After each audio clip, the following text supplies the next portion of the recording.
It's good to have you join us on the news beat on Green Growth TV. The headlines: Trump offers federal workers 8 months' pay to resign. Italy's prime minister under investigation for war crimes. UN World Food Programme warns of food scarcity looming in Goma. Ivory Coast draws Cameroon in group stage of 2025 Africa Cup of Nations in Morocco. I am Divine Alex with the details of the news. Now, the details. Starting with the US President Donald Trump, who has offered buyout packages to almost all federal employees as a major move designed to shrink and reform the United States government. This was contained in an email sent on Tuesday, the 26th, where his administration told workers they had to decide by February 6th whether they wanted to be part of a deferred resignation program. The message said they would receive about 8 months' worth of salary as a severance package if they agree by then to quit in September. The Trump administration says it expects up to 10% of employees to accept the offer, which equates to about 200,000 of the more than 2 million people who work for the federal government, according to reports. And in a different development in Italy, the Italian Prime Minister Giorgia Meloni has said she has been placed under judicial investigation over Italy's surprise release of a Libyan citizen who had been wanted for war crimes by the International Criminal Court (ICC). As contained in a video message shared on social media on Tuesday, the 28th, Meloni said she was suspected by prosecutors of embezzlement and aiding and abetting a crime.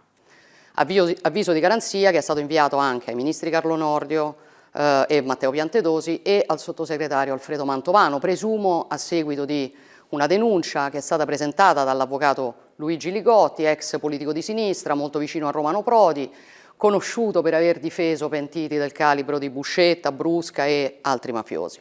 Meanwhile, the head of Libya's judicial police and the director of an infamous detention center in Mitiga, near Tripoli, Osama Najim, also known as Masri, was arrested in Italy on January 21 and unexpectedly 3 days later. However, the Interior Ministry said his release was due to a legal technicality. And in Colombia, a Nigerian man has been extradited to the US to face prosecution over an alleged extortion of a minor, which led to the victim's death. The extradited Nigerian, identified as Hassan Hussein Abolore Lawal, aged 24 years old from Osun State, was flown to the U.S. on Saturday the 25th after an agreement was reportedly reached with the Nigerian government that he would not be sentenced to death if found guilty. It was reported that Lawal appeared in a federal court in Columbia, South Carolina on Monday the 27th wearing an orange prison jumpsuit with shackles on his wrists and ankles. He entered a not guilty plea to charges including child exploitation resulting in death and the production and distribution of child sexual abuse material. Moving on to another country where the senior government figures in the Democratic Republic of Congo have called for a patriotic mobilization and encouraging the youth to enlist in the army as Rwandan-backed M23 rebels continue their assault on the eastern city of Goma. The planning minister, Guy Lwando Mboye, has launched a campaign called Let's Act for the Homeland, No to War, in the hope of persuading people to join. Recall that on Monday the 27th, the transport minister, Jean-Pierre Bemba, himself a former rebel leader, was quoted saying he wanted each of the country's provinces to sign up 20,000 young people to fight. You are still listening to the news beat on Green Growth TV. More stories ahead. Please stay with us.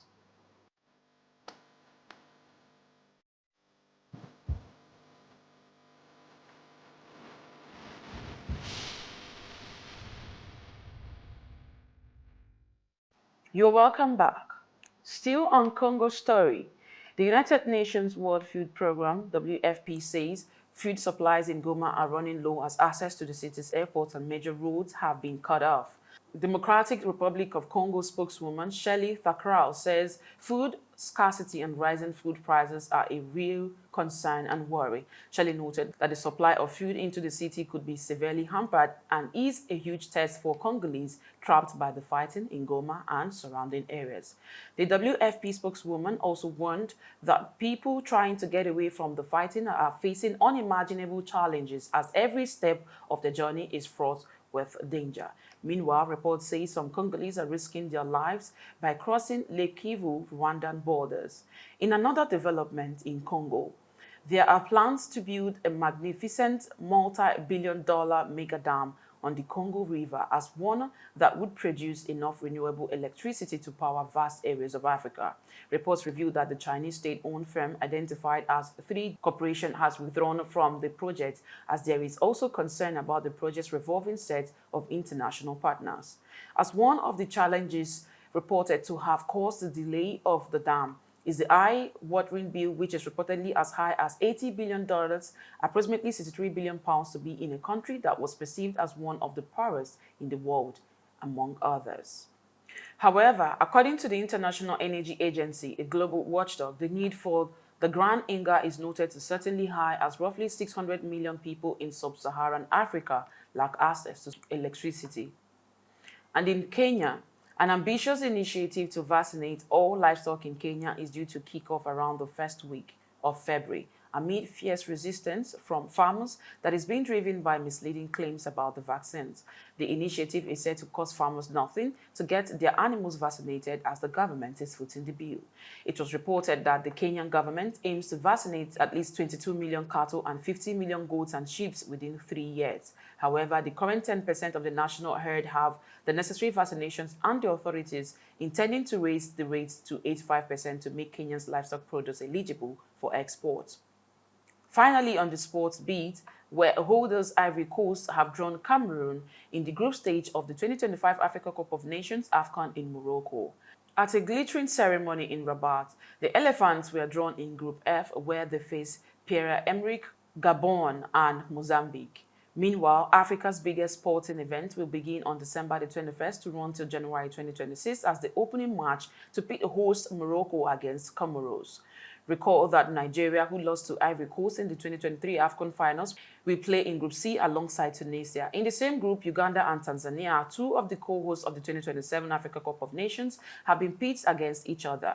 In other intriguing regional contests, 3 Southern African teams will feature in Group B, with South Africa and Angola and Zimbabwe all thrown together along with Mohamed Salah's Egypt. Although Sudan, who qualified for the 2025 AFCON despite being engulfed in a civil war, will face Algeria in Group E, among others. The 24 teams have been split into 6 groups, with the winners and runner-ups in each group plus the best 4 third-place teams to reach the knockout phase. That's all on the news beat. Many thanks for watching. Until next time, I am Divine Alex for Green Growth TV.